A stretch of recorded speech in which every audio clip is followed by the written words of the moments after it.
1, motion to take action pursuant to District Policy 5207 and Superintendent Procedure 5207 SP based on conclusions in the Seattle Public Schools Board of Directors amended and final investigation report. I am going to be delivering the motion for this item. Give me a moment to make sure that it is big enough so that I can see and read it accurately. Okay. The motion for this item is to take action pursuant with District Policy 5207 and Superintendent Procedure 5207 SP based on conclusions in the Seattle Public Schools Board amended and final investigation report. On August 19th, 2021, the school board received the Seattle Public Schools Board of Directors amended and final investigation report prepared by MFR Law Group relating to complaints lodged by 2 district employees regarding Directors Hampson and DeWolf. The investigation report concludes that Directors Hampson and DeWolf violated District Policy 5207, Prohibition of Harassment, Intimidation, and Bullying, or HIB, in some of their interactions with the complainants. Superintendent Procedure 5207 SP outlines certain actions that the district may take when there is a finding of HIB conduct related to a district employee, but the procedure does not directly address what the school board must or should do when there is a finding of HIB conduct by a school board director. Given the language in the procedure 5207 SP regarding prompt, equitable, and remedial action following the HIB conduct, however, the school board will consider whether to take action to ensure that Directors Hampson and DeWolf and all school board directors understand that Policy 5207 applies to directors when interacting with district employees or volunteers and when on district property or participating in district-sponsored events, and that the directors will comply with the provisions of Policy 5207. I will now read the motion. I move that the school board take the following action with respect to the conclusions of the Seattle Public Schools Board of Directors amended and final investigation report as prepared by MFR Law Group. 1, provide a copy of the policy 5207 and procedure 5207 SP to Directors Hampson and DeWolf. 2, instruct Directors Hampson and DeWolf that they are required to comply with Policy 5207 and Procedure 5207 SP and request that they review the policy and procedure and direct any questions regarding to its provisions to district staff. And 3, request that district staff provide training on Policy 5207 and Procedure 5207 SP to all new school board directors prior to or as soon as practicable after commencement of board service, and provide ongoing training regarding Policy 5207 to school board directors as needed. And I further move that the school board waive the provision of policy number 1420 for posting the district's website at least 3 days in advance of the board meetings. Do I have a second? Second. Okay. This item has been moved and properly seconded by Director Rivera-Smith.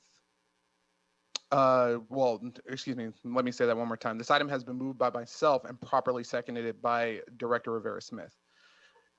Now to directors for any comments or questions on this item before we move to a vote. If you have a comment or a question on this item, my colleagues, please raise your hand now and I will call you in the order that you appear.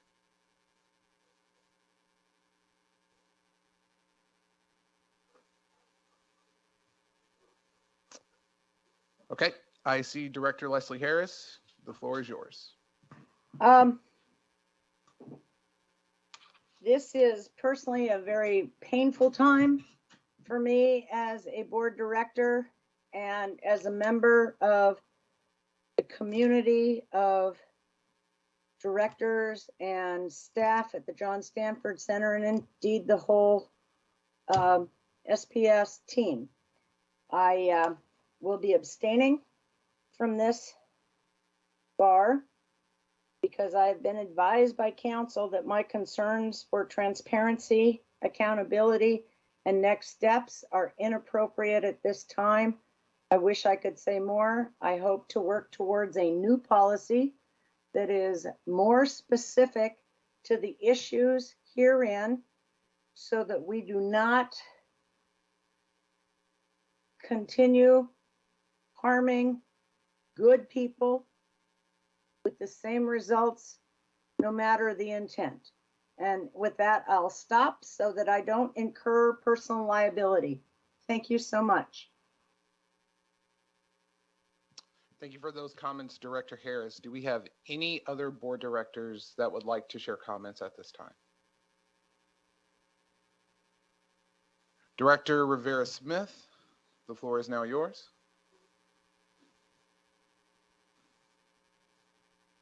Didn't unmute. I hope I've unmuted. Sorry about that. Thank you. I want to begin by being very clear about who I'm addressing in my comments, because I think that we often share really deep, meaningful thoughts and comments, but the ambiguity of who we're specifically speaking to sometimes changes the whole meaning of what we're saying. So my comments tonight are for my fellow board members. So when I say we, I don't mean our district, our whole communities, or even our SPS leaders as a whole. If I use we, I mean the 7 of us board members. And I guess what I want to say is, what are we doing? We say that we're going to center Black students, and yet here we are with 2 of our members having been found have violated the HIB policy and to have harassed, intimidated, and bullied people from Black students' communities and people from which they come. And for some time now, you know, I have genuinely hoped for and yet equally feared the opportunity for us to sit here and have this brave, hopefully fearless and honest conversation about how we treat not just our fellow board members, but our district staff, our administrators, and even our community members. But most importantly, to talk about it in relation to how it affects our work for students. Because Policy 5207 doesn't just outline behaviors that aren't allowed, it speaks about them specifically in regards to our work environment and about harassment, intimidation, and bullying in the workplace.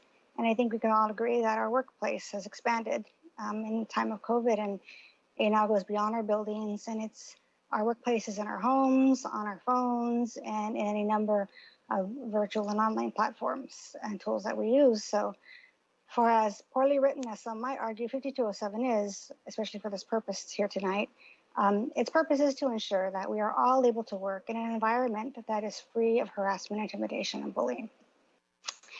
And by saying these words tonight, I am being the brave person I have not always been.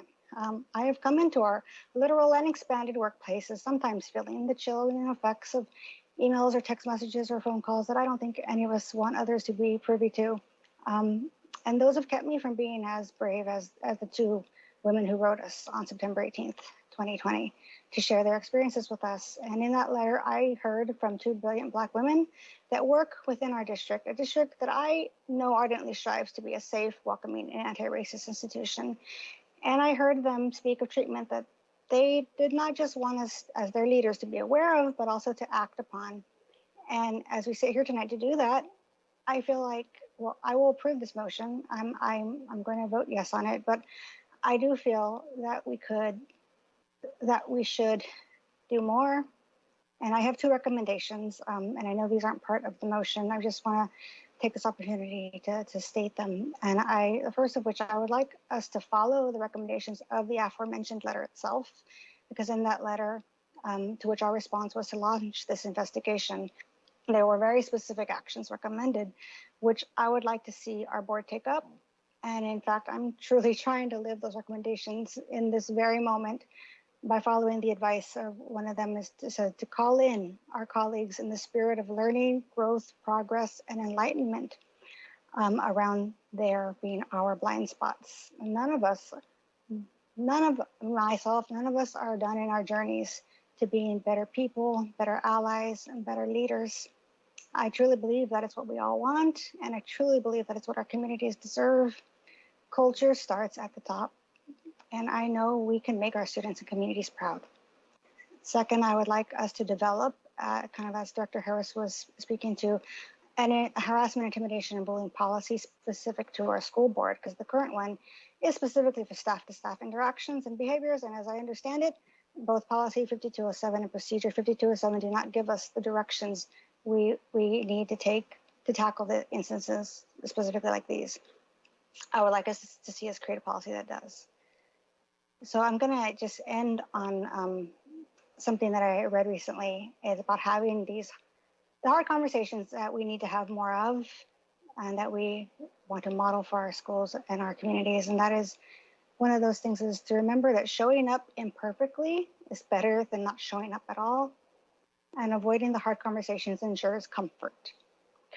Confronting them invites growth. So which do you value more? And I hope that we value growth in everything we do, and especially in our leadership of this district. Thank you.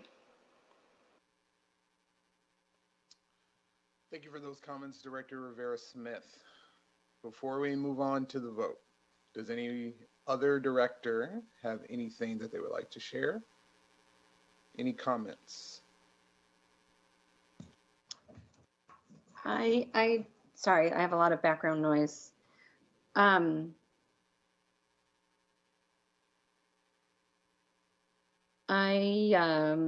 want to be clear about what the item is about and the findings related to the item, and I'm going to try to stick to that.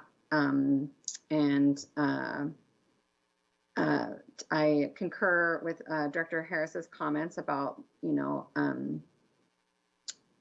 needing to continually refine how our policies guide behavior, and also to Director Rivera-Smith's point, model what we want to see. And I think that that's really the most evident in our policies. So we want to make sure that our policies are reflective of what we want to see, which is the whole point of them, and how it applies to us as well. And I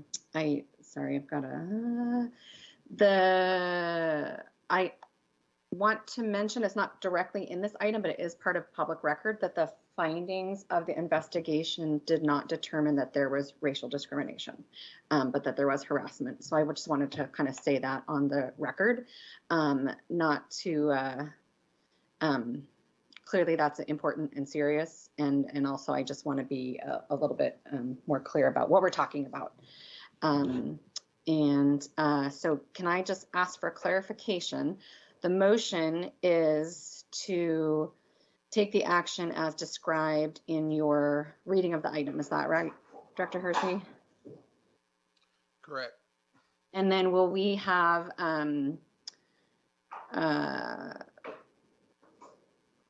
receipt of the conclusion of that, or how do we close this up? Or is this motion the encapsulation of anything that the board needs to do officially? My understanding is no. There are a number, in my understanding, there are a number of ways that our response to this can be augmented, but for the purposes of being congruent with the processes necessary to move forward in that respect, this is a part of that process. Does that answer your question? I think so. Okay. Yeah. Okay. Is that the end of your comment? Yeah, no, I guess I'll just add one other thing, that in the onboarding for new directors, we do get this full complement of all the different policies. And of course, they're also available online. But I think it is important that for an effective board, everyone does start off with the same expectations of conduct. And so I think that's a great addition to this, is to ensure that that's really built into the culture of how the board works and how we operate as a district. So just to say that. Thank you, Director Rankin. Are there any other comments from board directors? Any other comments?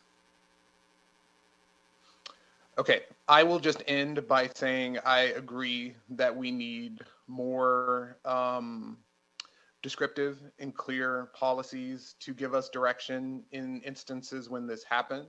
I think that this is very much so an opportunity for the board to really dig in and not only hold ourselves accountable, but ensure that we are positioning our future colleagues to have the tools necessary to be responsive to matters such as this as they come up.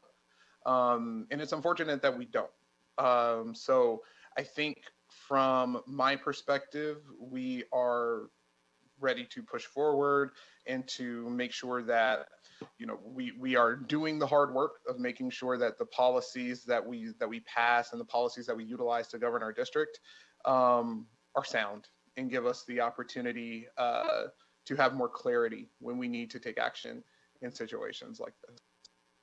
With that being said, I will hand it over to Ms. Wilson-Jones for the vote. So Ms. Wilson-Jones, if you are prepared, please proceed with the roll call. Director Rankin, Aye. Director Vera-Smith, Aye. Director DeWolf,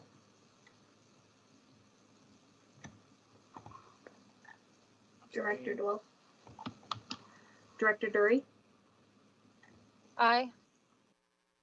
Director Harris, Abstain?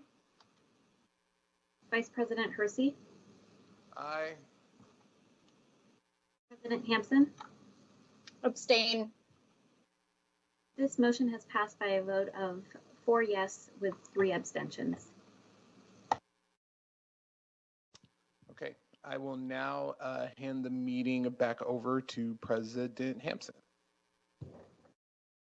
Okay, we've now reached the official board comments section of the agenda. I think everyone has spoken. Director Vera-Smith, you said you had something additional to say. Yeah, well, I wanted to respond to testimony as much as I can. There was a lot. We had a full slate today, so I try to take some notes. But again, I'm sorry if I can't respond to each individual person who spoke, but I will try to hit on a few points that I heard. And some of those, I'll start at the top, I guess. Well, first of all, Mr. Jackins had a lot of questions about items that we'd already done on the consent agenda. We'd already approved, so it was sort of after the fact that we had his commentary. And I will